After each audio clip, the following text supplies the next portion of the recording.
الحمد لله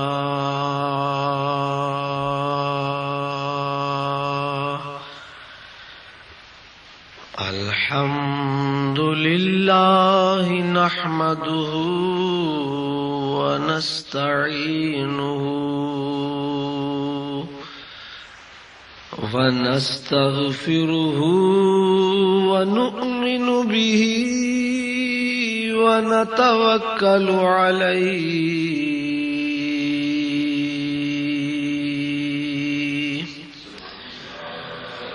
ونعوذ بالله من شرور أنفسنا ومن سيئات أعمالنا. بسم اللہ الرحمن الرحیم. رب اشرح لی صدری ویسر لی امری واحلل عقدۃ من لسانی یفقہوا قولی. الحمد للہ الذی لا مانع لحکمہ ولا ناقض لقضائہ. الصلاۃ والسلام علی سید انبیائہ وسند اولیائہ واحبابہ المعارضین لاعدائہ. اما بعد فاعوذ باللہ من الشیطان الرجیم. بسم اللہ الرحمن الرحیم. هل يستوي الذين يعلمون والذين لا يعلمون. صدق اللہ العظیم. ان اللہ وملائکتہ یصلون علی النبی یا ایہا الذین آمنوا صلوا علیہ وسلموا تسلیما. اللہم صلی علی سیدنا و مولانا محمد وعلی آلہ وصحبہ وبارک وسلم صلاۃ و سلاما علیک یا رسول اللہ صلاۃ و سلاما علیک یا حبیب اللہ. مولاي صلی وسلم دائما ابدا علی حبیبک خیر الخلق کلہم محمد سید الکونین والثقلین والفریقین من عرب ومن عجم. فإنه شمس فضل هم كواكبها يظهرن أنوارها للناس في الظلم. فإن من جودك الدنيا وذرتها ومن علومك علم اللوح والقلم. منزه عن شريك في محاسنه فجوهر الحسن فيه غير منقسم. ثم الرضا عن أبي بكر وعن عمر وعن علي وعن عثمان ذي الكرم والآل والصحب ثم التابعین لهم اہل التقى والنقى والحلم والکرم. اللہ تبارک و تعالی جل جلالہ وعم نوالہ وعظم شانہ واتم برہانہ کی حمد و ثنا حضور قائد المرسلین سید النبیین سید العالمین امام الاولین والآخرین جناب محمد مصطفیٰ احمد مجتبیٰ صلی اللہ علیہ وآلہ واصحابہ وبارک وسلم کی بارگاہ اقدس میں درود و سلام کا ہدیہ پیش کرنے کے بعد معزز و محترم و مکرم سامعین، حاضرین، اہل اسلام، اہل سنت و جماعت، عاشقان مصطفیٰ،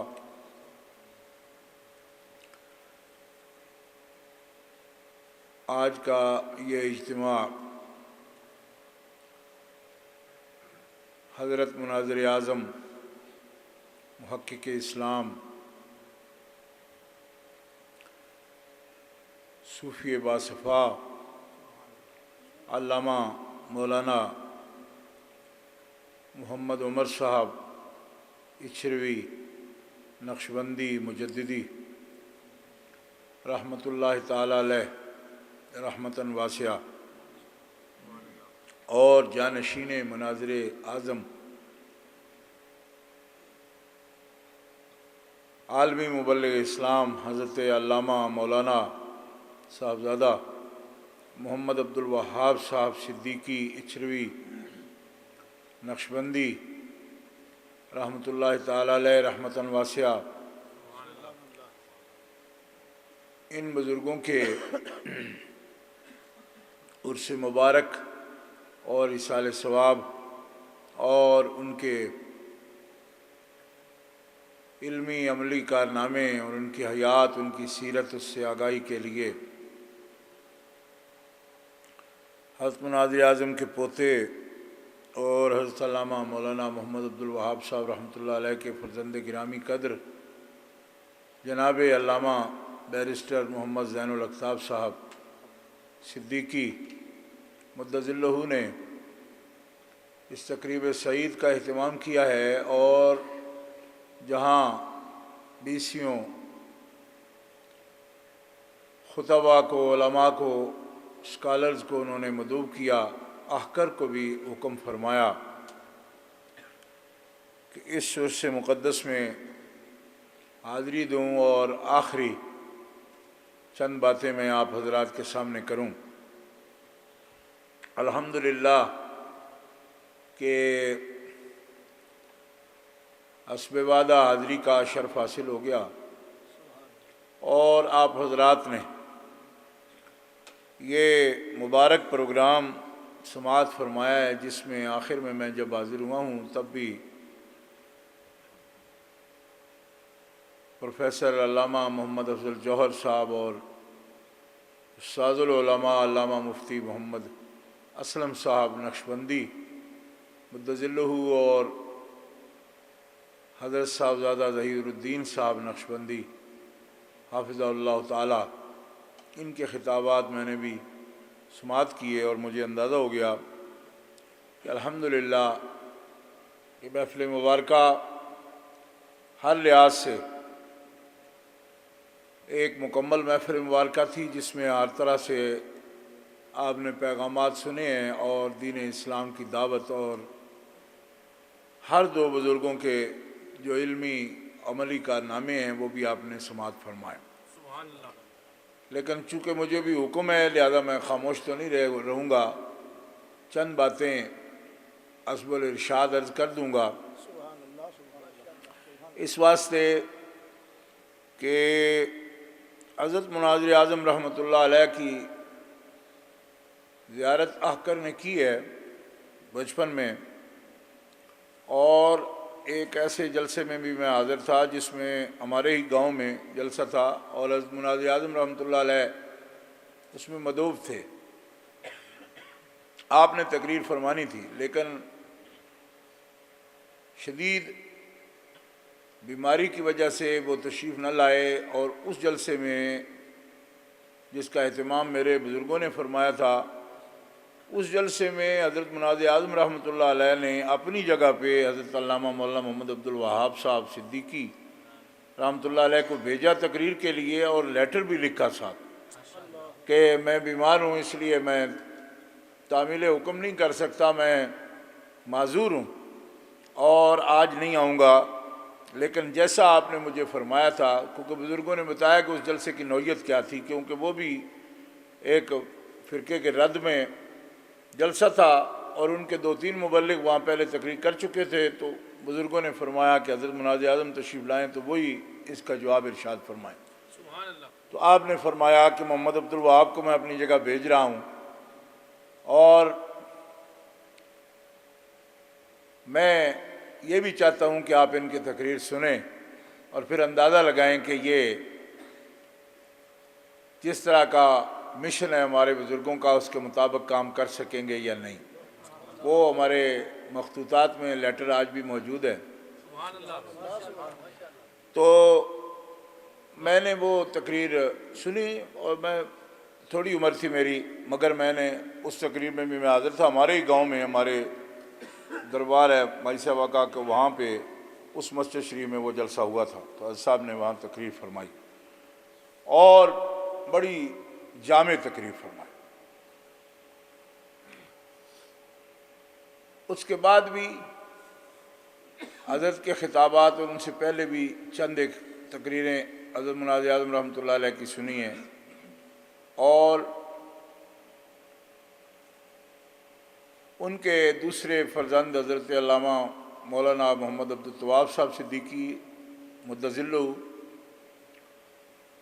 اللہ تعالیٰ ان کو صحت و سلامتی عطا فرمائے، ان کی تقاریر بکثرت سنتے ہیں، اور دیگر خاندان سے بھی کچھ نہ کچھ واقفیت بھی ہے اور جانتے بھی ہیں۔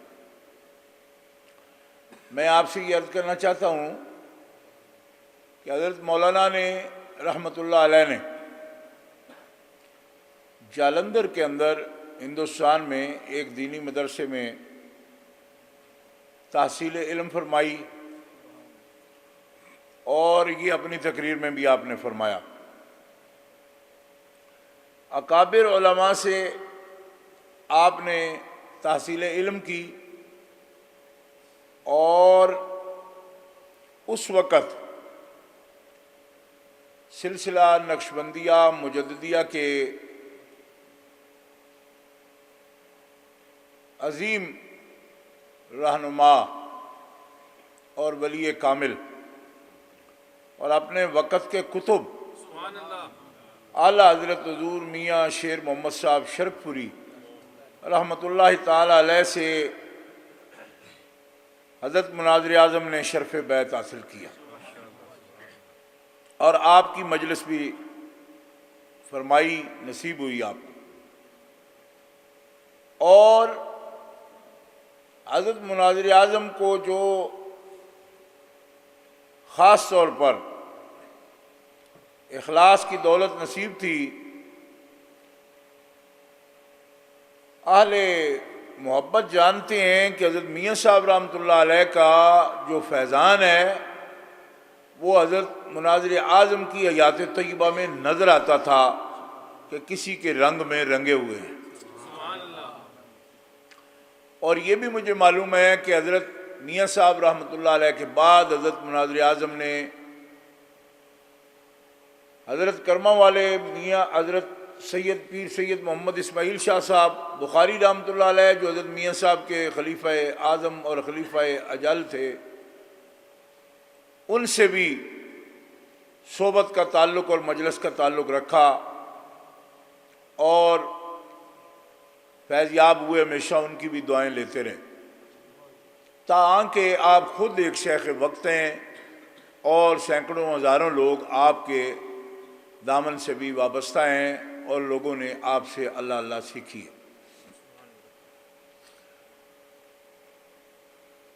تو اس عمر میں کہ مولانا علامہ محمد عبد الوہاب صاحب صدیقی رحمۃ اللہ علیہ تقریریں فرماتے، چہرے مبارک پر داڑھی مبارک تھی، دستار فضیلت ہو چکی تھی، اس پختہ عمر میں ایک ذمہ داری کے ساتھ ایک عالم دین اور طریقت کے اسباق اپنے والد گرامی رحمۃ اللہ تعالی علیہ کا طریقہ پورا دیکھا، سمجھا، اور ان کی تربیت آپ نے حاصل کی، تو اس سے آپ سمجھ سکتے ہیں کہ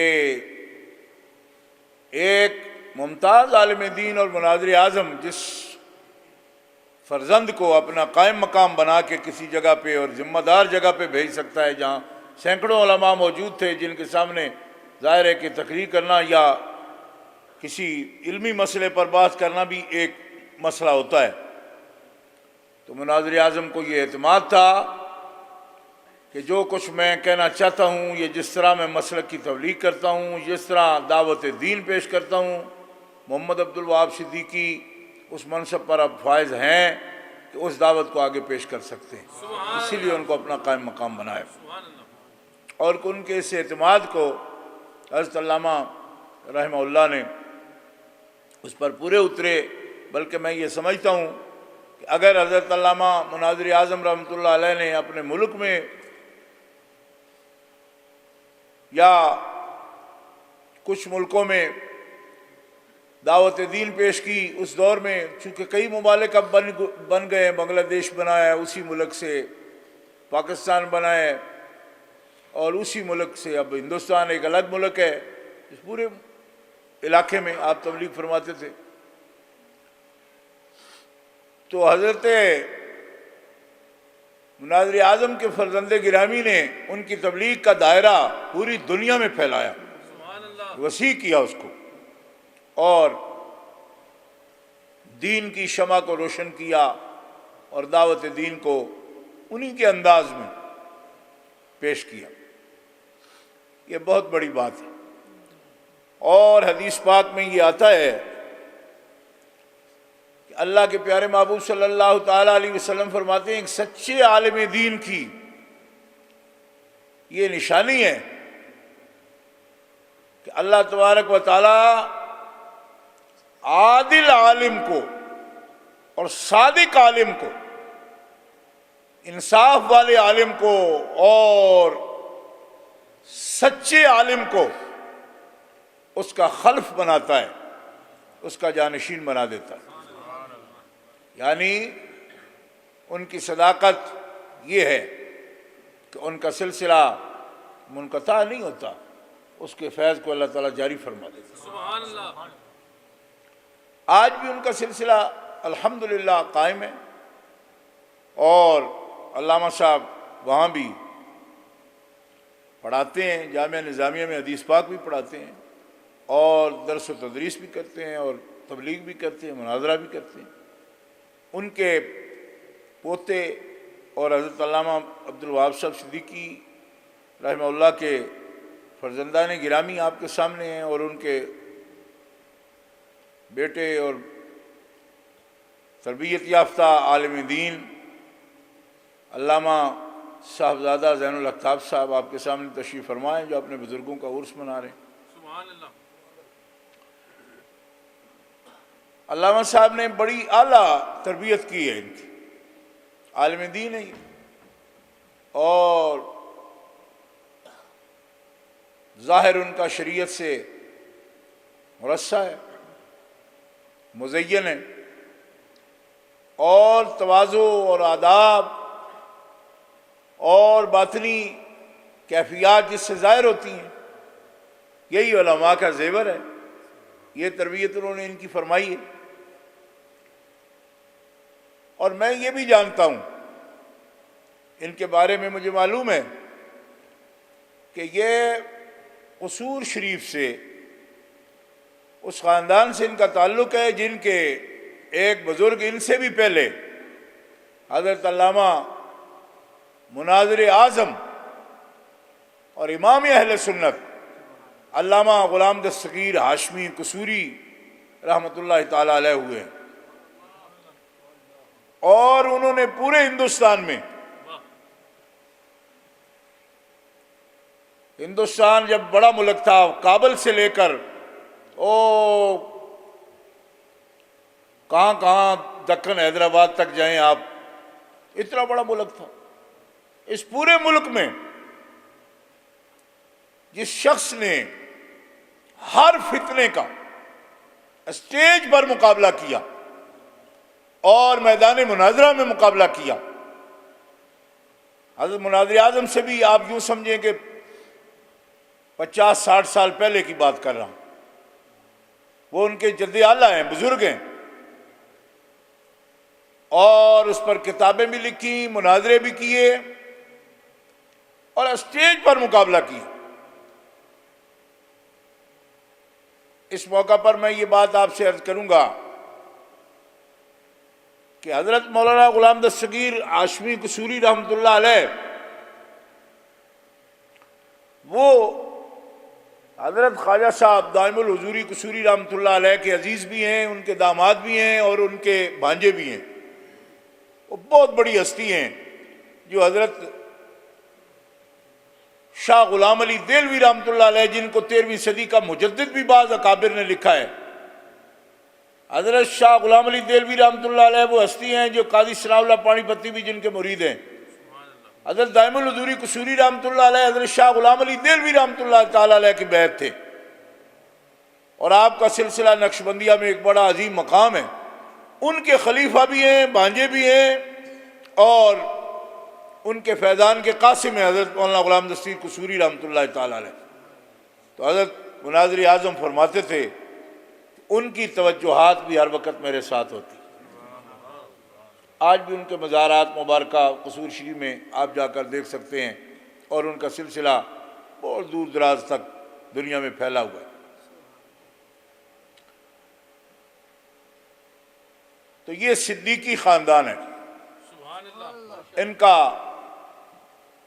دین کے ساتھ جو وابستگی، اب مولانا مناظر اعظم سے اگر اس کو گنے ہم، تب بھی یہ خانوادہ ہے۔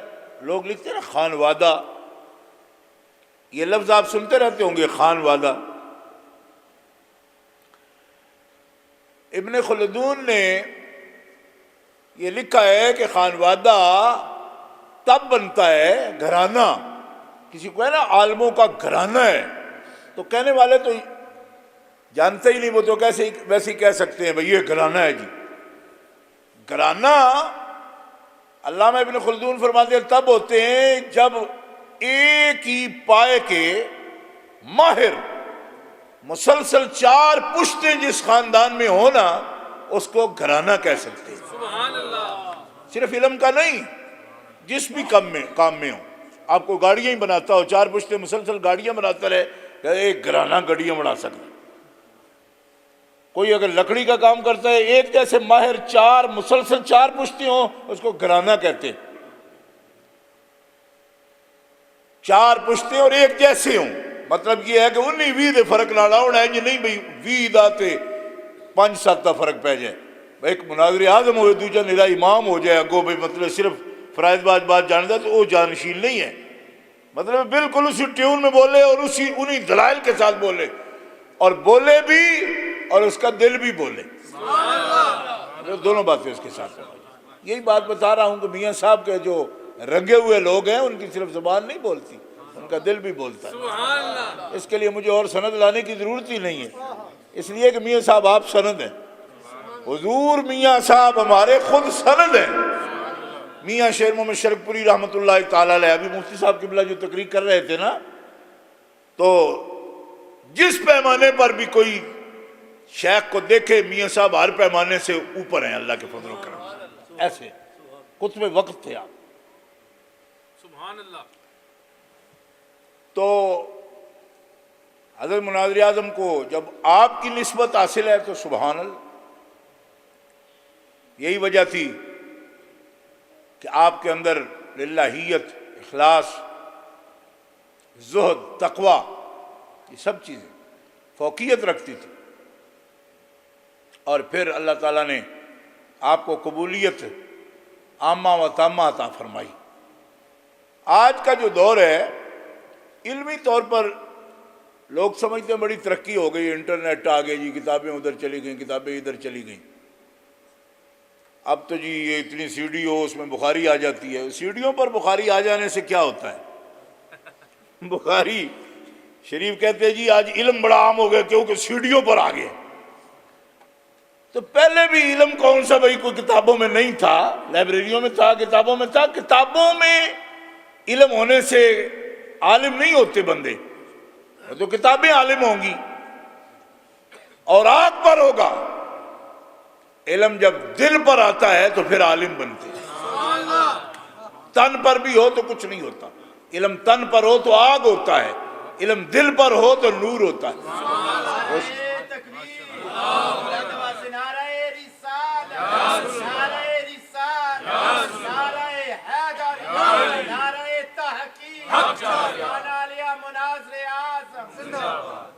آپ ایسے عالم بھی ہیں، ایسے صوفی بھی ہیں، ایسے محقق بھی ہیں، مدرس ہیں آپ۔ یہی وجہ ہے کہ یہ دور بظاہر علم کا دور کہا جاتا ہے، لیکن میں اسے جہالت کا دور کہتا ہوں، اس واسطے کہ لوگوں نے علم میں کوشش کرنا چھوڑ دی، نہیں آتا، لوگوں کو پتہ ہی کوئی نہیں۔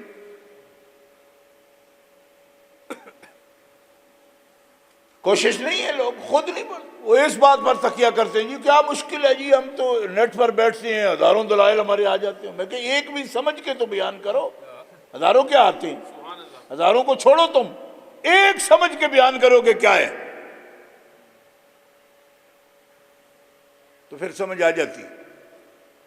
میں یہاں آیا واٹ فورڈ میں ایک دفعہ تقریر کرنے گیا، تو ایک صاحب بڑے انگریزی میں تقریر کر رہے تھے، اور سب کو جاہل کہہ رہے تھے، جیسے میں کہہ رہا ہوں، ابھی تجہیل کر رہے تھے سب کی، وہ بھی میری طرح ہی۔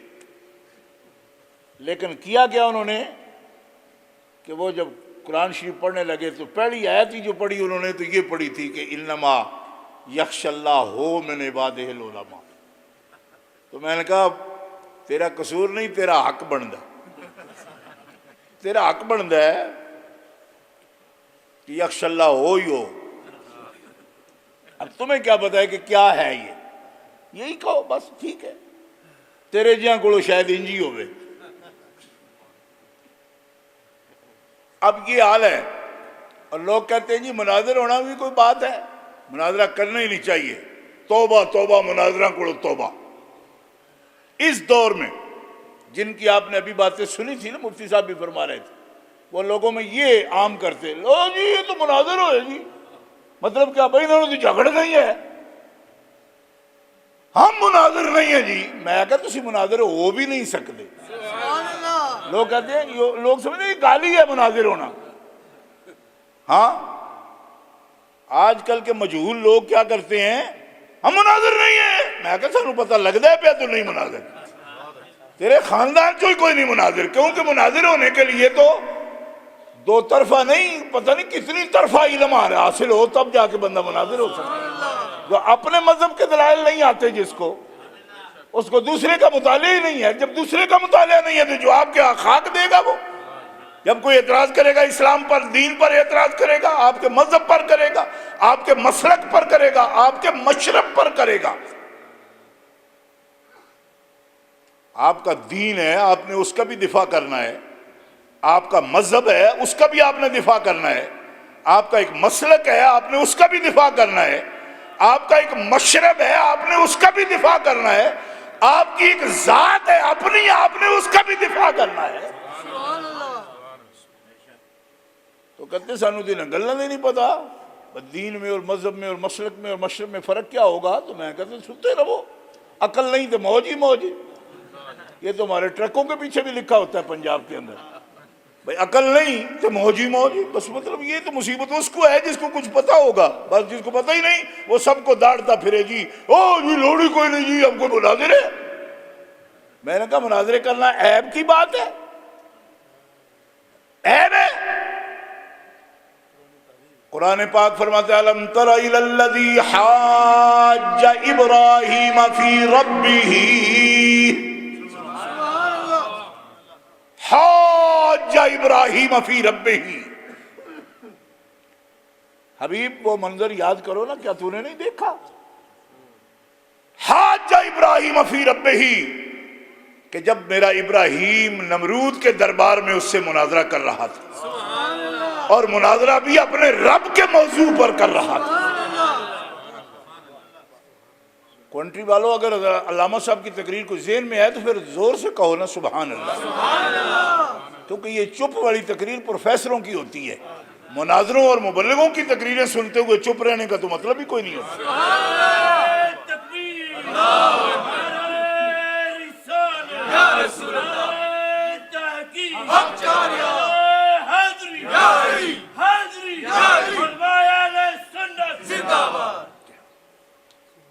کیونکہ پروفیسر تو مقالے لیکچر لکھتے ہیں، ان کو بتانے کی ضرورت ہوتی ہے کہ حضرت 5 بندے مر گئے ہیں، پڑھو انہوں نے دفلا آئیے پھر تھوڑا مقالہ سن لیں گے آگے بکی، کیونکہ وہ مردے زندے کا تو ان کو پتہ کوئی نہیں چلتا وہ کتنے پہ بیٹھے ہوئے، کوئی ستے پہ ہے کوئی موئے پہ ہے، کوئی پتہ ہی کوئی۔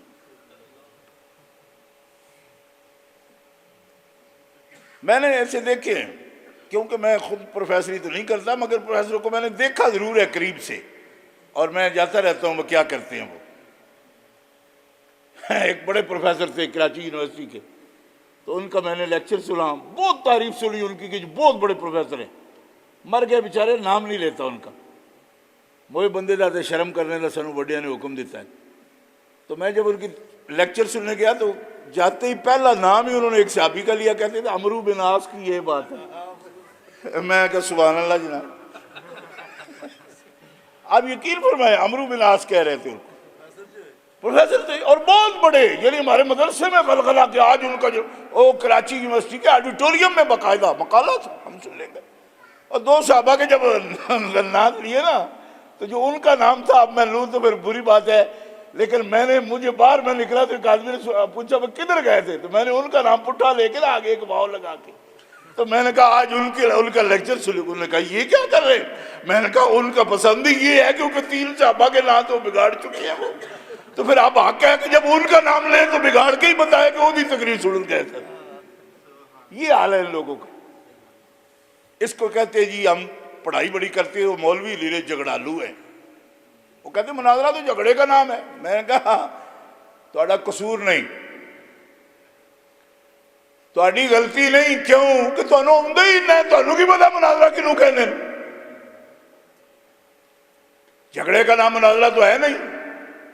جادلہم باللتی ہی احسن. اللہ تعالیٰ خود فرماتا ہے مجادلہ کرو ان سے, جدل کرو ان سے, آؤ بات کرو ان سے. جو تم سے سوال کرے گا تو تم چپ کر جاؤ گے, پھر سوال پر سوال کرے گا تو پھر کیا کہو گے, میں جواب نہیں دیتا. اور میرے والد صاحب رحمۃ اللہ علیہ یہ جملہ فرماتے تھے حضرت مناظر اعظم کے بارے میں. آپ فرماتے ہیں کہ ان کو تو اللہ تعالیٰ نے بڑا ملکہ دیا ہے. وہ شخص اگر بر وقت فلاں جگہ نہ ہوتا, فلاں جگہ نہ ہوتا, فلاں جگہ نہ ہوتا تو مسلک کی بڑی بے عزتی ہو جاتی. ان کے آنے سے مسلک کا پرچم بلند ہوا ہے. حالانکہ یہ جو بول رہے تھے خود وہ بڑے مدرس سے دنیا ان کو جانتی, لیکن فرماتے ہیں کہ مدرسین کے بس کی بھی بات نہیں تھی. کیوں کہ ملکہ مناظرے کا ایک الگ سے ہوتا ہے. ہر مدرس بھی مناظر نہیں بن سکتا, مناظر کا استاد ہو سکتا ہے, لیکن مناظرے کے لیے ایک الگ سے ایک ملکے کی ضرورت ہے. بڑے سکون سے, بڑے وقار سے بات کو سنے, پھر سن کے اس کا جواب دے. جی جنہاں دی اونجی جگہ اڈیا رہن پتہ ہی نہیں ہے بھائی کتاب ڈھونڈنے میں بیٹھے, 6 بلوٹوتھ کے ساتھ اوپر کتابوں کے پورے صفحے پیڑے کیے ہوتے ہیں انہوں نے. آپ یقین کرو آگے پیچھے کو سمجھے 6 بندے بیٹھے ہوتے ہیں ساتھ, یہ جی آپ پکڑو جی, یہ پکڑو جی. اور ٹوپی سیدھی نہیں ہوتی, 6 گھنٹے کی تقریر میں ٹوپیاں پکڑ کے کبھی ادھر کبھی ادھر. میں کہ تم کیا سوارو گے جا کے مسلک کو جس سے اپنی ٹوپی نہیں سنبھلتے. اب مناظر نہیں ہے ہم. میں نے کہا ہو سکتے بھی نہیں, تمہارے اندر وہ چیز ہے ہی نہیں. اب کوئی ہجڑا کہے میں شادی نہیں کروں گا تو پترا تو کر سکتا بھی نہیں. کوئی نہیں سمجھ آئی. اب ایک ہجڑے کو پوچھو جا کے بھئی آپ نے شادی نہیں میں نہیں کروں گا. تو لگا تیرا دین کیڑا ہے, تو تو کر سکتا بھی نہیں. کیوں کہ اس کے لیے تو ایک ملکہ چاہیے, طاقت چاہیے بندے کے اندر. تو نہیں کرتا, تو کر کیا سکتا ہے.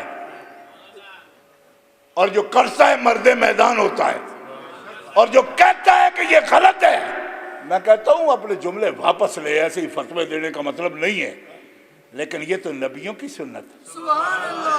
حاج ابراہیم فی ربہ, کہو نا سبحان اللہ. ابراہیم علیہ السلام جب مناظرہ کر رہے ہیں تو کہنا چاہیے بڑے جھگڑا لوں گا جی.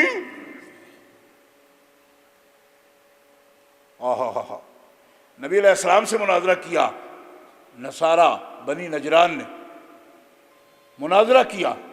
من حاجک فیہ من بعد ما جاءک من العلم, اٹھا کے دیکھو. قل تعالوا ندعو ابناءنا وابناءکم سے پہلے کی یہ بات ہے. من حاجک, حاجہ مناظرہ ہے, مبالغہ بعد میں ہونا تھا. بھی مبالغہ تو ہوئی نہیں, مناظرہ کیا جناب محمد رسول اللہ نے. فرمایا اب آئے تو مناظرہ نہ کرنا, اب مبالغہ کرنا. حاجہ کیا ہے؟ یہ حاجہ ہے مناظرہ, حجت قائم کرنا, دلیل قائم کرنا, لانا دلیل. اور جن دو کے درمیان کوئی دلیل ہو صحیح, اور جن کے درمیان دلیل رہے ہی نہیں, کیوں وہ اصول سے ہی نکل جائیں تو دلیل کیا ہوگی؟ لا حجت بیننا و بینکم لنا اعمالنا ولکم اعمالکم. پھر کہا جاتا ہے حجت ہوگی, دلیل ہوگی تو پھر باس ہوگی اس کے اندر. آپ فرماتے تھے مناظرہ صرف شیعوں سے نہیں کیے, وہابیوں سے کیے, دیوبندیوں سے کیے, اور صرف انہیں سے نہیں کیے کہ جو کہے جی بھائی یہی تہاڈی پرواز ہے وہ وہابیوں سے کیے تو شیعوں سے کیے. نہیں, آریوں سے بھی کیے. حضرت مناظر اعظم کے مناظرے ہندوؤں سے بھی ہوئے, آریوں سے بھی مناظرے کیے آپ نے. ہاں پنجاب کے اندر بڑا فتنہ تھا اس دور میں ہندوؤں کا, آریہ فرقہ جو ہے اس وقت بڑا سر چڑھا ہوا تھا. حضرت نے ان سے بھی مناظرے کیے, اور آپ فرماتے ہیں اس میں میری دلیل ہی مولانا غلام دستگیر صاحب تھے, کیونکہ آپ پیشوا تھے اس مسئلے میں, وہ بھی مناظرے فرماتے ہیں. لیکن بعض باتیں آپ کو معلوم نہیں. اعلیٰ حضرت فاضل بریلوی رحمۃ اللہ علیہ کے بارے میں آپ کو زیادہ معلومات ہیں نا، لیکن جن لوگوں کی عبارتوں پر آپ کا فتوے ہوئے ہیں ان سے بھی اعلیٰ حضرت کا مناظرہ کوئی نہیں ہوا. یہ آپ کی معلومات میں ہے؟ اعلیٰ حضرت کا قاسم نانوتوی سے یا رشید گنگوئی سے یا خلیل امبیٹھی سے یا اشرف علی سے براہ راست مناظرہ کوئی نہیں ہوا. جس شخص نے اس عبارت پر براہ راست ان میں سے مناظرہ کیا ہے وہ مولانا غلام دستگیر صاحب ہی ہیں، جن کا خلیل امبیٹھوی کے ساتھ ہوا اور تقدیس الوکیل کتاب چھپی ہوئی مل جاتی ہے. یعنی براہ راست جس سنی عالم کا ان 4 لوگوں میں سے سامنے بیٹھ کے مناظرہ باقاعدہ ہوا ہے وہ مولانا غلام دستگیر قصوری ہیں، جن کا میں ذکر کر رہا ہوں. اور اس مناظرے کے جج کون تھے؟ خواجہ غلام فرید صاحب کوٹ مٹھن شریف والی سرکار، جن کے کافیاں دوڑے سنتے رہتے ہو. تو یہ کافیاں دوڑے جیلوں کے نہیں ہیں، یہ مناظروں کے صدر کے کافیاں دوڑے ہیں. اور اس دور کے سارے صوفی میدان مناظرہ میں اترتے تھے، یہ کہہ کے جان نہیں چھڑاتے تھے کہ ہماری یہ بات نہیں ہے. اور میں آگیا بات سانجو گئی کوئی نہ پترو، سانو پتہ ہے جو کچھ ہو تو ایویں ناک چڑھاتے ہو، تمہارے اندر وہ بات ہی کوئی نہیں ہے. اب ایجڑوں کی شادیاں ہوتی ہیں، ہم نے تو نہیں دیکھی کبھی.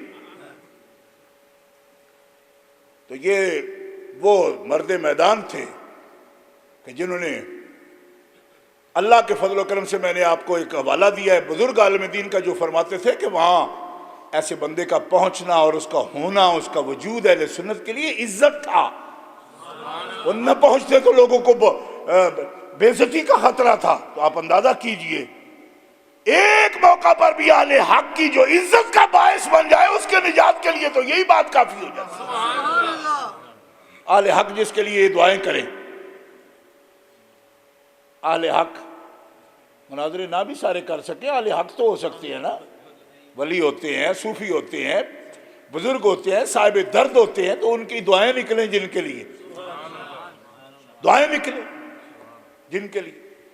میں ایک دفعہ داس صاحب رحمۃ اللہ علیہ سے واپس آ رہا تھا، میں نے بعض دوستوں کو پہلے بتایا تو ایک بزرگ آئے، بوڑھے سے بالکل ایسی عجیب قسم کا چادر اوپر کمبل لیا ہوا تھا. مجھے کہنے لگے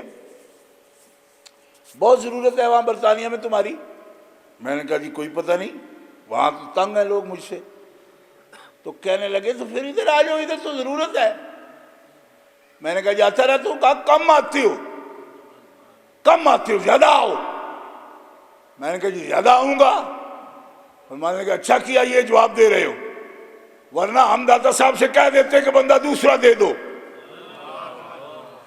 میں نے کہا بابا جی اب پتہ نہیں کس حال میں ہو، لیکن میں تو اتنے سے بھی ڈرتا ہوں، آپ نہیں کرو. مطلب میں نے اس سے جھگڑا کوئی نہیں کیا. کہنے لگا ورنہ ٹھیک ہے اچھا جواب دے دیا تم نے، اب آتے رہو. میں نے کہا جی ہوا کیا؟ کہنے لگا پرسوں پارٹی کے اندر ایک خبیث تقریر کر رہا تھا، میں ادھر بیٹھا ہوا تھا، اس نے داتا صاحب کو چیلنج کیا نام لے کر، تو مجھے سب سے پہلے تیری یاد آئی کہ اس کا جواب دینے کے لیے اس کی ضرورت ہے. نعرہ تکبیر، نعرہ رسالت، نعرہ تحقیق، نعرہ حیدری، شیر اہل سنت. تو میں نے کہا کوئی نہیں جناب، ہم دیں گے جواب. اور بڑے بڑے مصنفین ہیں، لیکن ان کی آبرو ہیں وہ لوگ جو اپنے مسلک کے دفاع کے لیے اور مذہب و دین کے دفاع کے لیے ہر وقت میدان میں موجود ہوتے ہیں. اور مناظر اعظم ہم اپنے وقت میں وہ آبرو تھے، اور کتابیں لکھ کے انہوں نے اپنا وقت اتنا لمبا کر لیا کہ آج بھی مناظر جو بنتے ہیں یا کرتے ہیں مناظرہ، وہ ان کی کتابوں سے آج بھی روشنی حاصل کرتے ہیں. یعنی صرف اگر وہ دلائل اپنے لکھتے نہیں، کیونکہ بعض حکیموں کو یہ عادت ہوتی ہے کہ وہ اپنی بیاض کا نسخہ بھی اس طرح لکھتی ہے کہ کوئی پڑھ بھی نہ پائے کہ کیا ہے. مناظر اعظم اس قسم کے بھی مناظر نہیں تھے کہ جو بات ان کو آتی ہے وہ دوسرے کو بتانا نہ چاہیں. بعض لوگ علم پر بخیل ہو جاتے ہیں، لیکن آپ بخیل نہیں تھے، آپ سخی تھے. جو بات کی اس کو لکھا بھی، سکھایا بھی. آج بھی علماء پاکستان میں کتنے علماء ہیں جو ان کی طرز پر بات کرتے ہیں. منہ سے اس بات کا اقرار کریں یا نہ کریں، ہمیں سمجھ آ جاتی ہے کہ اس وقت بات کر رہے ہیں یہ کہاں سے بات کر رہے ہیں. لیکن اللہ کے فضل و کرم سے انہوں نے اپنے وقت میں دین کی خدمت کی، اور ہر انداز سے خدمت دین کی. اور اچھروی ان کا نام ہے. تو اچھرے میں بھی بڑا گڑھ تھا نا, آپ کو پتہ ہے. ہاں, آپ کے گھر سے چند قدم پر ہی تو ابو لالا صاحب جو ابو لالا بنے ہیں, ان کا وہاں پہ گھر ہے, ذیلدار پارک, وہی ان کا گھر ہے. تو آج بھی جاؤ تو حضرت مناظر اعظم کی قبر پر عرس ہوتا ہے, لوگ حاضری دیتے ہیں. اور اس نے بھی تفسیر لکھی, اسی اچھرے میں بیٹھا ہوا ہے, لیکن اس کے بیٹوں کو اتنی بھی تمیز نہیں. وہ جو ذیلدار پارک والا ہے, میں اس کی بات کر رہا ہوں. میں ایک دفعہ دیکھنے گیا, میں ادھر ہی گیا ہوا تھا, فاتح شریف پڑھی ہے حضرت مناظر اعظم پر, تو ادھر آتے ہوئے میں نے کہا اس کو بھی دیکھے تو صحیح کیسا ہے. اس کی کوٹھی کا جو لان ہے نا, وہ بھی کوئی 20-25 مرلے کا ضرور اس کا سیل بھی ہے. تو اس کی جو غربی دیوار ہے نا, اس کے ساتھ بھی دفن ہو سکتا تھا ابو لالا صاحب, لیکن اس کے بیٹوں نے کوئی 6 ٹالٹیں ہیں اس کے دروازے پر اس کو دفن کیا ہے. ایک طرف سبزے کے لیے بچا لی ہے, ادھر سبزہ لگایا ہوا ہے, گرینری ہے, اور جو ٹالٹیں ہیں بالکل یہ 6 ٹالٹیں ہیں, اور ان کے بالکل متصل, آگے روش بھی کوئی خاص نہیں, بالکل معمولی سی روش پر یہاں دفن کیا, اور دفن ہی کیا ہے بس. نہ کوئی دعا نہ فاتحہ, کیونکہ وہ سکھائی نہیں انہوں نے کسی کو کہ یہ بھی طریقہ تھا. 70 سال 60 سال لاہور میں رہے, لیکن داتا صاحب حاضری نہیں دی. اور مناظر اعظم تو داتا صاحب خطیب رہے. سبحان اللہ. داتا صاحب کے وہ خطیب تھے کہ جس وقت حکومت سے ٹکرائے, کیونکہ مسعود کھدر پوش نے آپ پر قدغن لگائی کہ آپ اس قسم کے دلائل اور اس قسم کی تقریر یہاں نہیں کر سکتے, یہ اوقاف کی جگہ ہے. آپ نے فرمایا اوقاف کی جگہ ہو یا حکومت کی جگہ, یہ ممبر ہے رسول اللہ کا, یہاں پر قرآن و سنت تو بیان ہوگا. تو اس وقت آپ کو خطابت سے جدا کیا گیا. میرے والد صاحب رحمۃ اللہ تعالی علیہ فرماتے ہیں کہ جس وقت آپ کو خطابت سے الگ کیا گیا, داتا صاحب کی مسجد میں اس طرح لوگ روتے تھے کہ جس طرح کوئی بہت بڑی ہستی کا انتقال ہو گیا ہو, یعنی کوئی دنیا سے چلا گیا ہو بندہ, تو جتنا روتے ہیں اتنا روئے دنیا کہ مولانا محمد عمر صاحب یہاں خطبہ دیتے تھے, آج وہ نہیں ہیں. اور دوسرے ان کی جگہ پہ جو مولانا آئے, محمد سعید نقشبندی ان کا اسم گرامی ہے, وہ میرے والد صاحب کے شاگرد ہیں, وہ فرماتے تھے کہ میں کیسے وہاں جا سکتا ہوں, وہاں تو مولانا محمد عمر صاحب خطبہ دیتے ہیں, اور ان کا وہ انداز اور میرا یہ انداز, کیونکہ مولانا ناک میں بولتے تھے, ویسے ہی عالم دین بہت تھے لیکن بہت دھیمی آواز سے اور ناک میں تقریر کرتے تھے. محقق عالم تھے, تو فرماتے تھے میں تو نہیں پڑھا سکتا, مولانا کی جگہ کیسے. تو یہ ایک الگ واقعہ ہے, یہاں اس کو بیان کرنے مقصد نہیں.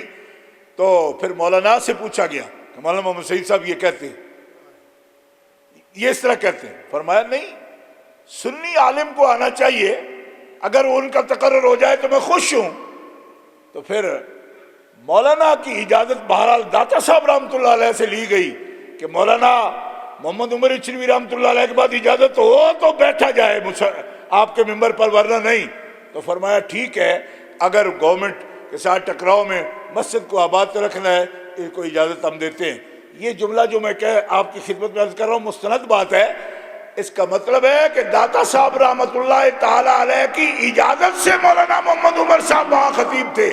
صرف خطیب ہونا اور بات ہے, اور داتا صاحب کی نظر کرم ہونا یہ ایک مستقل بات ہے کہ اتنے اولیاء کے مقبول بارگاہ تھے اور ان کی اجازت سے خطبہ ارشاد فرمایا. تو یہ باتیں بہت لمبی ہیں, وقت بالکل مختصر ہے. میں تو یہی ارادہ تھا کہ میں کوئی بات نہیں کروں, لیکن یہ بات کہنے کی ضرورت اس لیے پڑی کہ کچھ باتیں مجھے ان کے مناظروں کی بھی معلوم ہے, کرتا میں آپ کے سامنے, لیکن وقت نہیں ہے. البتہ یہ بات ایک تو حاجہ ابراہیم اور ایک فمن حاجہ کا یہ ذہن میں رکھیں, اور دوسرا جو مناظرہ منع ہے نا وہ بھی بتا دیتا ہوں. حدیثوں میں آیا ہے کہ جو شخص ریا کے لیے, دکھاوے کے لیے, یا علم کی دھاک بٹھانے کے لیے, یا صرف اگلے بندے کو زج کرنے کے لیے مناظرہ کرے, اس کو جھگڑا کہتے ہیں, مقابلہ کہتے ہیں, اور یہ حرام ہے. اور ایسے شخص پر سرکار نے لعنت فرمائی ہے جو ریاکاری کے لیے یا صرف مقابل کو زج کرنے کے لیے, بند کرنے کے لیے, ذلیل کرنے کے لیے بات کرے. یعنی جو مناظرہ منع ہے وہ یہ ہے، اور اس کو مناظرہ نہیں کہتے، اس کو مقابلہ کہتے ہیں، وہ الگ چیز ہے۔ مناظرہ تو صرف اتنا ہوتا ہے، توجہ المتخاصمین پھر نسبت بین الشیئین اظہارا للصواب، ایک چیز جو گم گئی کہ حقیقت اس کی کیا ہے، اس کو مناظرہ کہتے ہیں۔ اور جس کو ضد کرنے کے لیے یہ تو اس کے لیے صرف مناظرے کی کیا ہے؟ ریاکاری کے لیے تو کوئی جہاد کر رہا ہے تب بھی غلط ہے، ریاکاری کے لیے تو کوئی نماز پڑھ رہا ہے تب بھی غلط ہے، ریاکاری تو اس کا بہانہ بنا کے کہنا جی کہ مناظرہ ٹھیک نہیں ہے، یہ جاہلوں کے گپ ہے۔ اور ریاکاری نہیں کرتے تھے، اس کا کیا ثبوت ہے؟ اس کا ثبوت میاں صاحب ہے۔ کیوں کہ حضور میاں صاحب شرف پوری رحمۃ اللہ تعالی علیہ آپ جس پر نظر فرماتے تھے، ریاکار مناظرے والے ہم نے دیکھے ہوئے ہیں، وہ بھی دیکھے ہوئے ہیں ہم نے۔ کیوں؟ ریاکار مناظرے والے وہ ہوتے ہیں کہ ادھر مناظرہ کرتے ہیں اور اگلی صبح سعادت صاحب سے معافی کے ساتھ، کیونکہ یہ بھی بیرسٹر ہے، لیکن میں نے وکلاء کو دیکھا جب وہ عدالت سے نکلتے ہیں نا تو ان کا ایک آداب ہے، وہ سب سے پہلے اپنے مخاصم سے جس کے ساتھ پہلے مقابلہ چل رہا ہوتا ہے نا، وکیل ایڈوکیٹ، اس سے جا کے شیک ہینڈ کرتے، السلام آج بات آپ کی اچھی رہی۔ مناظر بھی جب ایسا کرے نا کہ کفر اسلام پر بحث کر رہا ہے لیکن اگلی صبح کا ناشتہ دوسرے مناظر کے ساتھ کر رہا ہے، وہ بے ایمان ریاکار ہوتا ہے۔ بات سمجھے آپ؟ اور ایسے مناظر میں جانتا ہوں کہ آج کل باقاعدہ نورہ کشتی کرتے ہیں، اپنے مدرسوں میں بلا کے ان کو کھانے کھلا کے بٹھا کے اور ویڈیو بنا لیتے اور آپ لوگوں کو پتہ بھی نہیں ہوتا۔ رشتہ داریاں بھی ان سے کرنا جائز سمجھتے ہیں۔ آج مناظرے کفر اسلام پر ہو رہے ہیں، اگلے دن کٹھے ہوٹل میں کھانا کھا رہے ہیں۔ تو یہ ہوتے ہیں خبیث لوگ، ریاکار بھی ہیں یہ اور دجال بھی ہیں، دجل سے کام لیتے ہیں یہ۔ جس سے کفر اسلام کی بات ہوگی اس سے اگلے دن کھانا ہوٹلوں میں ہوگا، اس سے محبت ہوگی اور شادیاں کٹھی کریں گے، وہ بیٹھ کے رشتہ داریاں کریں گے اور پبلک کے سامنے وہ کفر اسلام پر مناظرے کریں گے۔ ایسا نہیں ہوگا، ایسا کرنے والے دجال ہوں گے، وہ مناظر نہیں ہوں گے۔ مناظر تو دیکھنا ہو اگر تو پھر کیسر روم کے سامنے جعفر ابن ابی طالب کو مناظرہ کرتے تھے، وہ مناظر ہے۔ یا مہربانیوں سے مقابلے کے لیے علی ابن ابی طالب کو دیکھو، اور اپنی جگہ پہ جن کو میں نے پہلے کہا نا مولانا عبدالوہاب صاحب کو بھیجا حضرت مناظر اعظم نے، اور حضرت علی مرزا اپنی جگہ پہ کس کو بھیجتے تھے یہ بھی سن لیجئے، حضرت عبداللہ ابن عباس کو۔ حضرت عبداللہ ابن عباس کو حضرت مولا علی شیر خدا نے اپنی جگہ پہ قائم مقام بنا کے بھیجا، جس مناظرے میں خود نہیں گئے، فرمایا ابن عباس اس قابل ہے کہ جو بات علی کہنا چاہتا ہے وہ ابن عباس بھی کہہ سکتا ہے۔ مناظرہ بنا تو مناظر دیکھنے ہو یا مناظروں کی تاریخ دیکھنی ہو تو یہ ہے مناظر۔ کیسر روم کے دربار میں مناظرہ کرنے والے جعفر ابن ابی طالب ہے، اور خارجیوں سے مناظرے کرنے والے حضرت مولا علی شیر خدا ہے خود۔ تو ان سے تاریخ ملتی ہے ان مناظروں کی کہ جو احقاق حق کے لیے اور ابطال باطل کے لیے مناظرہ کرتے ہیں، جو دکھاوے کے لیے مناظرے نہیں کرتے، نہ اپنا علم کی دھاک بٹھانے کے لیے مناظرے کرتے ہیں، وہ صرف درست بات کو ظاہر کرنے کے لیے اور دین کا پرچم بلند کرنے کے لیے مناظرہ کرتے ہیں۔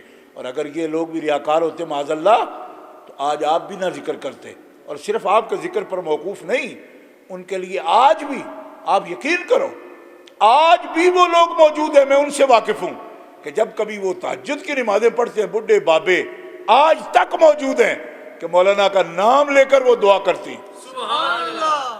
ان کو ان بابوں کو میں جانتا بھی ہوں، ملاقات بھی میری ہوتی ہے ان سے، میں پوچھتا رہتا ہوں کیوں کرتے ہو؟ فرمایا یہ بات مولوی محمد عمر صاحب کی وجہ سے ہمیں سمجھ آئی، اس لیے یہ مسئلہ ہم نے ان کی وجہ سے سمجھا ہے، اس لیے ہم ان کے لیے ہمیشہ دعا کرتے ہیں۔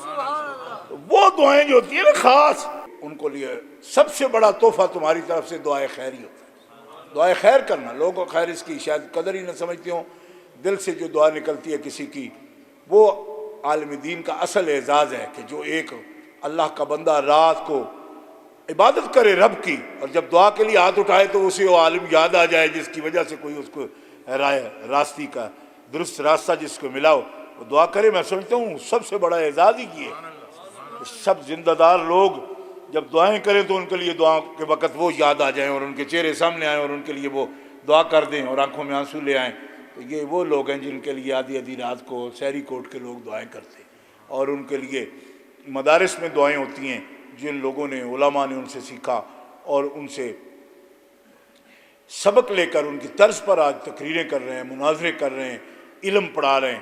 اور میں حضرت زین الاقطاب صاحب سے یہ بات عرض کرنا چاہوں گا کہ وکلاء، بیرسٹر، بزرگ اس ملک میں یا پوری دنیا میں بے شمار ہیں۔ ہمیں مولانا عمر صاحب چاہیے، ہمیں علامہ عبدالوہاب صاحب چاہیے، ٹھیک ہے، آپ کو انہوں نے بیرسٹر بنایا، لیکن ہمیں بیرسٹر شاید ان شہروں میں بھی سینکڑوں ہزاروں ہوں گے، عبدالوہاب صاحب اور کوئی نہیں، مولانا عمر صاحب کوئی نہیں۔ اور آپ کے خاندان کا فخر یہ ہے، آپ گھرانہ ہیں، اللہ کے فضل سے ہمیں آپ سے یہ توقع ہے کہ آپ کے خاندان کو جب رب نے گھرانہ بنایا کہ اتنے نسلوں سے آپ کے اندر یہ بات موجود ہے، تو آئندہ آپ کی اولادوں میں بھی ہمیں ڈاکٹر بنو چاہے بیرسٹر بنو، لیکن مولانا عمر صاحب کی ضرورت ہے۔ میں پھر کہوں گا مولانا عبدالوہاب صاحب کی ضرورت ہے، وکلاء لوگوں کو وکیلوں کی بھی ضرورت ہے، لیکن میں سمجھتا ہوں کہ وکیل یہاں بے شمار ہیں۔ مولانا عبدالوہاب صاحب کوئی نہیں، مولانا عمر صاحب کوئی نہیں۔ آپ حضرت علامہ عبدالوہاب صاحب کی اولاد بہت ہیں، 4 یا 5 صاحبزادے ہوں گے میری معلومات کے مطابق، مگر زین الاقطاب صاحب جب آپ نے عرس کرا ہی دیا ہے تو میں کہتا ہوں کہ آپ کی ایک آدھ تقریر میں نے ایسی سنی بھی ہے جس میں مجھے آج تک یاد ہے کہ آپ نے وہ درود شریف پر جب بات کرتے ہوئے کہا تھا کہ آپ درود ہاتھ باندھ کے کھڑے ہو کر جب جنازے میں پڑھتے ہو تو پھر درود پر بعد میں جنازے کے اعتراض کیوں یا نماز کے بعد کیوں اعتراض، جب نماز میں کھڑے ہو کر آپ کما صلی اللہ علیہ وسلم تک پڑھتے ہو۔ تو یہ مناظرانہ بات تھی، میں نے اس وقت اندازہ کہ کئی سال ہو گئے رادرم میں یہ بات انہوں نے کی تھی، مگر مجھے سمجھ آئی کہ مولانا عمر صاحب کا پوتا بول رہا ہے، اسی وقت میرے ذہن نے یہ بات کہی۔ تو میں کہتا ہوں کہ بار کونسلوں کو ضرورت ہوگی وکلاء کی، مسجدوں مدرسوں سنیوں کو ضرورت ہے مولانا عمر صاحب کی، مولانا عبدالوہاب صاحب کی، اور آپ ان کے جانشین ہیں، آپ ان کے جانشین ہیں اور مزید علم آپ نے پڑھے۔ مولانا عبدالوہاب صاحب کا فیصلہ میں غلط نہیں کہتا، صحیح فیصلہ ہے ان کا، کیوں کہ عالمی قیادت کے لیے آپ کو انگلش بھی پڑھنا تھی، آپ کو لا بھی پڑھنا تھا، سب کچھ کیا آپ نے، مگر لا کو ثانوی حیثیت دیجئے، دوسری اسلامک لا کو آپ کی ضرورت ہے، اور آل حق کو گنبد خضرا والے جھنڈے کو آپ کی ضرورت ہے۔ جب اتنی پشتوں سے آپ کے بزرگوں نے بھی اٹھایا تو وہ جھنڈا لے کر آپ میدان میں ہوں گے تو ہم آپ کے ساتھ ہیں، ہم آپ کے ساتھ ہیں۔ ایسے لیڈرشپ ہماری اہل سنت و جماعت کی ایسی ہونی چاہیے جو بیرسٹر بھی ہوں اور دنیا کی ہر زبان میں بات کر سکتے ہوں اور پوری دنیا کا مطالعہ کرتے ہوں، ان کے پاس معلومات بھی ہوں اور مسلک کے بھی پختہ ہوں، اور ان کے پاس ایک شجرہ بھی ہو کہ ہمارا باپ دادا بھی قائم ہوتا تھا، ہم بھی قائم ہیں، یعنی اس کو بات کو چھوڑ نہ جائیں اور اس کو معمولی سی چیز پر وہ خود بھی نہ پھسلیں اور نہ قوم کو پھسلنے دیں۔ اور یہ بات بہت بڑی ہوتی ہے کہ خانوادہ بھی سہارا دیتا ہے، تو یار تیرے پچھلے آج کوئی نہیں پھسلیا تو تو کیوں پھسلے گا، یہ بات ہوتی ہے۔ تو اس لیے ایسوں کی ضرورت ہے۔ میں اسی اپیل کے ساتھ آپ سے اجازت چاہتا ہوں۔ اللہ تعالیٰ جل شانہ اس خاندان کی دینی وقار اور عظمت کو برقرار رکھے، اور دنیا میں بھی اللہ تعالیٰ ان کو سرخرو فرمائے، اور اللہ تعالیٰ جل شانہ حضرت مناظر اعظم کے درجات بلند فرمائے، اور ان کا لگایا ہوا بوٹا اور ان کا مشن جو ہے پوری دنیا میں اللہ تعالیٰ اس کی تقویت کا سامان فرمائے۔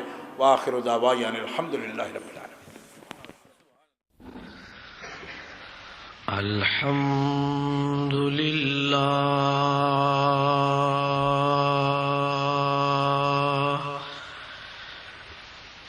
الحمد للہ نحمده ونستعینه ونستغفره ونؤمن به ونتوكل عليه